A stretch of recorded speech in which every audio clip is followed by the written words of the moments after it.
So guys welcome back to Era Sports. और आज हम बात करेंगे बार्सिलोना के बारे में। और बात करना बहुत ज़्यादा ज़रूरी इस वजह से है क्योंकि बार्सिलोना इस वक्त बहुत बेहतरीन चल रही है यार। मतलब इस तरीके से परफॉर्म कर रही है बार्सिलोना, वो आउट क्लास तरीके से परफॉर्म करी है। और अगर बार्सिलोना की पहली जो आप कह लें कि जो पहले साल में जिस तरीके से उन्होंने परफॉर्म किया उस चीज़ को अगर मद्देनज़र रखें तो यार बहुत ही इम्प्रेसिव है बार्सिलोना जिस तरीके से कमबैक किया है। क्योंकि यार पहले की अगर बात करें तो रोनाल्ड कोमन और ज़ावी के दौर में बार्सिलोना की टीम में बहुत ज़्यादा प्रॉब्लम्स रही है।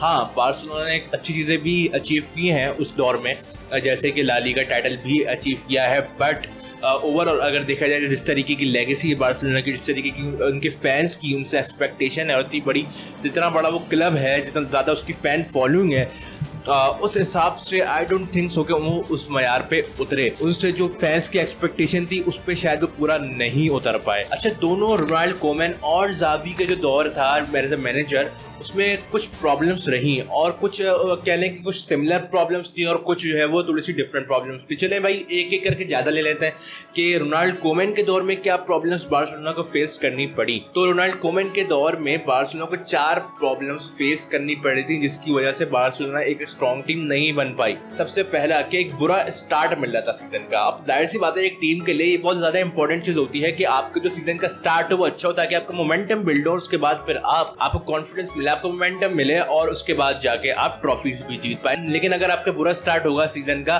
तो फिर आपके लिए मुश्किलात पैदा हो सकती हैं। और ये चीज दोनों ही मैनेजर्स के दौर में रही है, मतलब ज़ावी के दौर में भी रही है, रोनाल्ड कोमन के दौर में भी ये चीजें रही हैं।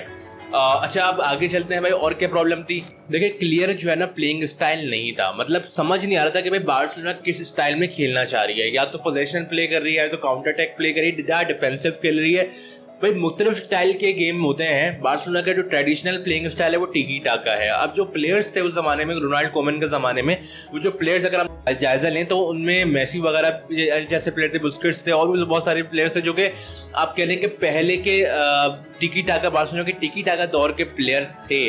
तो वो जो जिस स्टाइल से सेट हुए थे, जिस स्टाइल से वो खेलते हुए आ रहे थे काफ़ी सालों से, वो टिकी टाका स्टाइल था। लेकिन रोनाल्ड कोमन का कुछ शायद अलग स्टाइल था और उस स्टाइल से जो टीम थी वो मैच नहीं हो रही थी। ना ही रोनाल्ड कोमन ने ज़्यादा कुछ उस पर आप कह लें कि प्रेशराइज किया, ना ही प्लेयर्स ने आप कह लें कि ज़्यादा कुछ फोकस किया।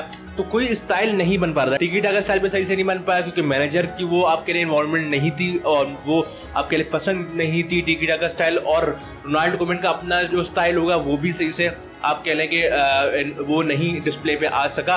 तो आपके लिए क्लियर स्टाइल नहीं था। और दूसरी और तीसरी जो चीज़ थी वो थी डिफेंसिव वल्नरेबिलिटीज। मतलब डिफेंसिवली बार्सिलोना काफ़ी अरसे से स्ट्रगल करती हुई आ रही है। आपको याद तो होगा 2020 में वो बायर्न के अगेंस्ट जो गेम था उसमें किस तरीके से बायर्न ने इजीली 8 गोल्स मार दिए थे और बार्सिलोना सिर्फ 2 गोल्स मार पाई थी। तो वो एक एग्जाम्पल है कि बार्सिलोना की जो डिफेंसिव जो वल्नरेबिलिटीज थी वो कितनी ज़्यादा थी। एंड इवन लास्ट सीजन में चले हैं, ज़ावी के दौर में भी चले हैं, तो उसमें भी आपको वो डिफेंसिव वल्नरेबिलिटीज, वो डिफेंसिव मसले हैं, वीकनेसेस हैं, वो आपको नजर आएंगी।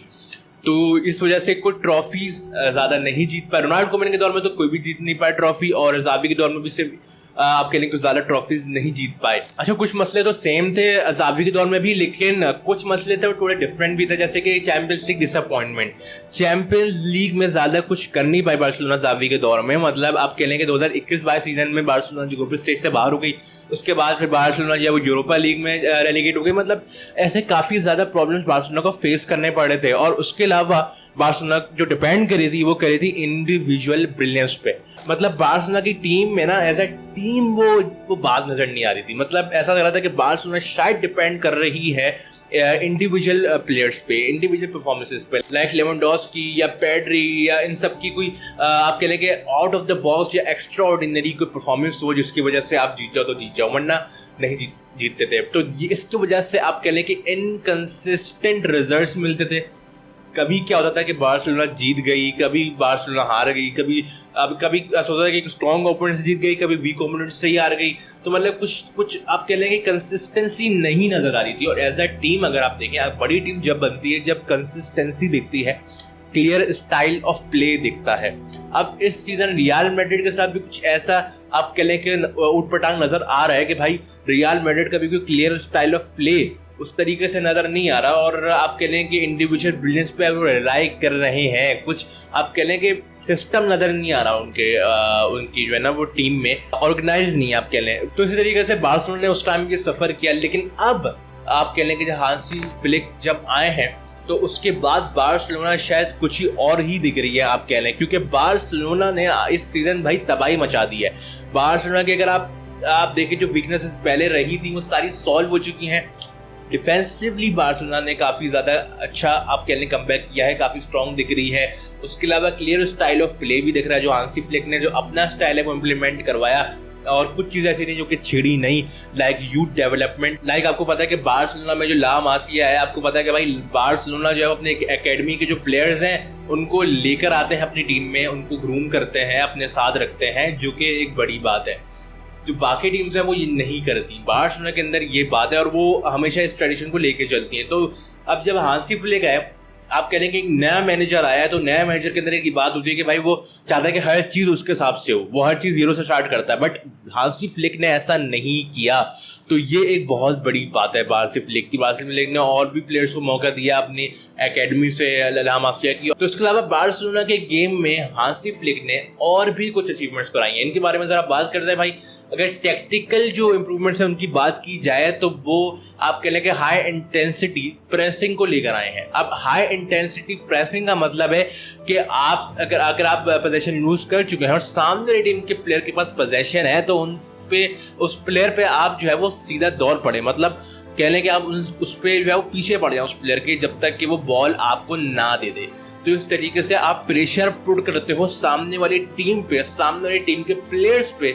और ये हांसी फ्लिक की जो अप्रोच है वो बायर्न म्यूनिख में भी कामयाब रही है। जर्मन हेड कुछ वो रहते हैं जर्मन नेशनल टीम के, उसमें भी ये अप्रोच कामयाब रही है। तो ये आप कह लें कि बार्सिलोना में जब वो आए तो वो लेकर आई अप्रोच, और अब यहाँ पर भी ये कामयाब हो गई है, तो ये एक बहुत बड़ी बात है। अच्छा, दूसरी टैक्टिकल अप्रोच जो हांसी फ्लिक बार्सिलोना के गेम में ला चुके हैं वो है अडेप्टिबिलिटी एंड फ्लेक्सिबिलिटी। अब इसका मतलब ये है कि जब भी बार्सिलोना का एक आप कह लें कि मैच होगा, वो उस हिसाब से, उस सिचुएशन के हिसाब से, उस अपने ओपोनेंट के लिहाज से आप कह लें कि अपने गेम को शिफ्ट करेंगे। मतलब आप कह लें कि हर टीम के लिहाज से अलग तरीके से प्रिपेयर करेंगे। अब फॉर एग्जांपल अगर रियल मैड्रिड के खिलाफ मैच है तो रियल मैड्रिड के आप कह लें वीकनेसेस को तलाश करेंगे और उस हिसाब से ही अपने आप को प्रिपेयर करेंगे, उनको अच्छी तरीके से स्टडी करेंगे। तो इस लिहाज से वो ओपोनेंट को रीड करके अपने गेम को शिफ्ट करते हैं। अब अगर ऐसा होता है कि भाई वो रियल मैड्रिड से मैच है और खेल अपने अंदाज से ही रहे हैं, अपने पोजीशन स्टाइल से ही खेल रहे हैं, अपना कोई भी स्टाइल है उस लिहाज से ही खेल रहे हैं, और ओपोनेंट को सही से स्टडी नहीं किया है, ओपोनेंट जो क्या वीकनेसेस हैं उस लिहाज से अपने आप को क्या बोलते हैं चेंज नहीं किया, तो ये जो है वो फिर प्रॉब्लम क्रिएट करता है टीम के लिए, जो हांसी फ्लिक ने आके अब ख़त्म की है। तो that's more likely a good decision. अच्छा, हांसी फ्लिक ने जो अपनी डिफेंसिव जो मसले थे उसको भी हल कर दिया, और जो गेम था बार्सिलोना का पोजेशन बेस्ड गेम, उससे बार्सिलोना को शायद थोड़ा सा दूर कर दिया। अब इस पे आप कह लेंगे कुछ जो बार्सिलोना के कट्टर फैंस हैं वो थोड़ा डिसअपॉइंटेड भी है, आपके नज़र आते हैं कि भाई पोजेशन बेस्ड जो गेम था बार्सिलोना का, टिकी टाका, वो अब नज़र नहीं आ रहा। लेकिन एक फ़ायदा बार्सिलोना का ये है कि अब जब वो उस चीज़ से निकल चुके हैं, अब वो उनके रिजल्ट ज़्यादा अच्छे आ रहे हैं। आप डिफेंसिवली वो स्ट्रांग हो चुके हैं और काउंटर अटैक्स पे रिलाई करते हैं, वो डायरेक्ट एंड काउंटर अटैकिंग हो चुकी है बार्सिलोना की टीम, और इससे रिजल्ट्स भी मिल रहे हैं। बार्सिलोना अभी सुपर कोपा स्पेनिया जीत चुकी है और अभी 3 टाइटल्स और भी जीत सकती है। और 3 टाइटल्स कौन सा है भाई? यूएफए चैंपियंस लीग भी जीत सकती है। उसके अलावा बार्सिलोना ला लीगा भी जीत सकती है क्योंकि नंबर 1 पोजीशन में है अभी, और इसके अलावा कोपा डेल रे फाइनल में है और वो रियल मैड्रिड के अगेंस्ट उनका मैच है, तो वो भी जीतने की पोजीशन में नज़र आ रही है कि लगता है कि भाई वो भी जीत सकते हैं। तो मतलब 3 टाइटल और भी जीत सकते हैं। तो दैट मीन्स कि अगर तीनों टाइटल उन्होंने जीता तो फिर 4 टाइटल्स इस सीजन में उनके हो जाएंगे, और ऑब्वियसली ये मुश्किल है, खास की यूएफए चैंपियंस लीग वाली बात, क्योंकि यूएफए चैंपियंस लीग में अभी एक आपके लिए क्वार्टर फाइनल्स में है, सेमीफाइनल्स में भी आएंगे, फिर फाइनल्स में, तो एक लंबा अभी टाइम है उनके लिए। तो बट हम लोग यही करेंगे कि भाई गुड लक आपको विश करेंगे बार्सिलोना फैंस को, बार्सिलोना की टीम को। जिस तरीके से आप कह लेंगे मेसी के जाने के बाद एक बहुत बड़ा गैप नजर आ रहा था बार्सिलोना की टीम में, और नज़र नहीं आ रहा था कि क्लियर स्टाइल ऑफ प्ले नज़र नहीं आ रहा था। जब भी आप कोई मैच देखो समझ नहीं आ रहा था कि भाई कभी कुछ हो रहा है कभी क्या हो रहा है, मतलब कोई ऑर्गेनाइजेशन नहीं थी, कोई ऑर्गेनाइज नहीं था, ऐसा टीम नज़र नहीं आ रही थी बार्सिलोना। लेकिन अब हांसी फ्लिक के दौर में बार्सिलोना इज रनिंग मैड और इन्जॉय भी कर रहे हैं उनके फैंस। और अब बार्सिलोना फैंस के लिए खुशी का टाइम है, एक आप कह लें कि जो इतना उन्होंने सब्र किया अब उनको फल खाने का टाइम है, वो सब्र का फल खाने का टाइम है। तो good luck to Barcelona and Barcelona fans. आज के लिए इतना ही, मिलता है अगली वीडियो में। अपना बहुत ज़्यादा ख्याल रखिएगा। अल्लाह हाफ़िज़।